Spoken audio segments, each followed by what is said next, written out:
બોટાદના લાખાવડથી મરાઠીના મૂળિયા પાટને જોડતો રોડ 5 મહિનાથી રવાહા 2 જિલ્લાઓને જોડતો રોડ 5 મહિનાઓમાં પૂરો થઈ જતા જ માર્ગ મકાન વિભાગ ઉપર સવાલો ઉઠ્યા છે। 5 મહિના પહેલા જ બનેલા અને 2 જિલ્લાઓને જોડતા રોડ નબળી ગુણવત્તાનો બન્યો હોવાનો આક્ષેપ લોકોએ કર્યા હતા। ત્યારે 5 મહિના જેવા ટૂંકા ગાળામાં નવા રોડની આવી હાલત થવાથી રાહદારીઓને ભારે હાલાકીનો સામનો કરવો પડ્યો છે।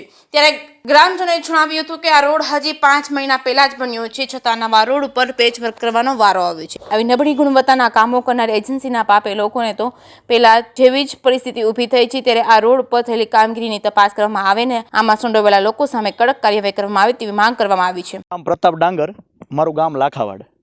હવે જે આપણે જે જગ્યા ઉપર ઊભા છીએ એ અમારા લાખાવાડથી લઈ અને મૂળિયાપાટ સુધીના રોડ ઉપર ઊભા છીએ।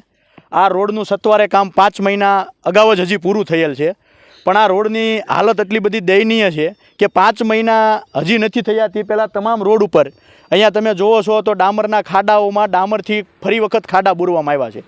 તો સત્વારે આ ભ્રષ્ટ સરકારમાં કેવા કામો થાય છે તે પબ્લિકને દેખાય છે, પણ આજે સામાન્ય લોકોને આ બોલવું નથી। 90 લાખ રૂપિયાનું આ કામ ગઢડા આરએનબીમાં લાખાવડથી લઈને મૂળિયાપાટ સુધીમાં પાસ થયેલો રોડ છે। હવે આ રોડમાં સાહેબ હજી 5 મહિના નથી થયા અને બધા નાળાનું ફ્લોરિંગ કામ માત્ર માટી નાખી દઈ અને પૂરું કરી દેવામાં આવ્યું છે। નાળા સત્વારે આ ચોમાસાની ઋતુમાં પાણી આવવાથી બધા જ ધોવાણ થઈ ગયા છે। નાળાનું ઉપરનું આરસીસી તમામ ફાટી ગયેલ છે।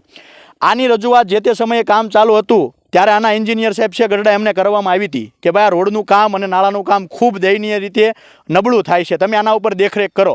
ત્યારે સાહેબ દ્વારા જણાવવામાં આવ્યું હતું કે કામ બરોબર થાય છે, છતાં પણ મેં મારા વતી એમને એસ્ટિમેટ પણ બતાવેલો અને કામ પણ બતાવેલું કે ભાઈ આ તમે કામમાં ભ્રષ્ટાચાર કરો છો, પણ સરકારની મિલીભગત, કોન્ટ્રાક્ટરોની મિલીભગત અને અધિકારીઓની મિલીભગત આ ભ્રષ્ટાચારને રોકી શકતી નથી। સામાન્ય નાગરિક જાય તો જાય ક્યાં? એટલે મારો સવાલ એ છે કે ઘણા બધા લોકો અહીંયા સૌની યોજનાનો આગળ જે મોટો સૌની યોજનાની લિંક છે એનું પાણી અવારનવાર રંઘોળા ડેમના છોડવામાં આવે છે। 24 કલાક પાણીના જવાના લીધે થઈ અને કેટલાય લોકો લીલ વળવાના લીધે થઈને ત્યાં પડે છે, એમને કમરના ભાગમાં કેટલા લોકોના પગ પણ ભાંગી ગયા।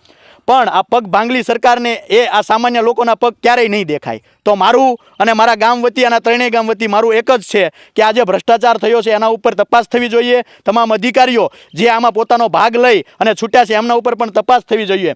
અને આવા અનહદ કોન્ટ્રાક્ટરો ગુજરાતમાં રખડે છે, ખૂણે ખૂણે કામ કરે છે અને ભ્રષ્ટાચારે જાણે માંજા મૂકી હોય એવી સ્થિતિ છે અત્યારે ગુજરાતની। પણ આ સરકાર આમાં એક પણ વખત ધ્યાન દેવા માગતી નથી।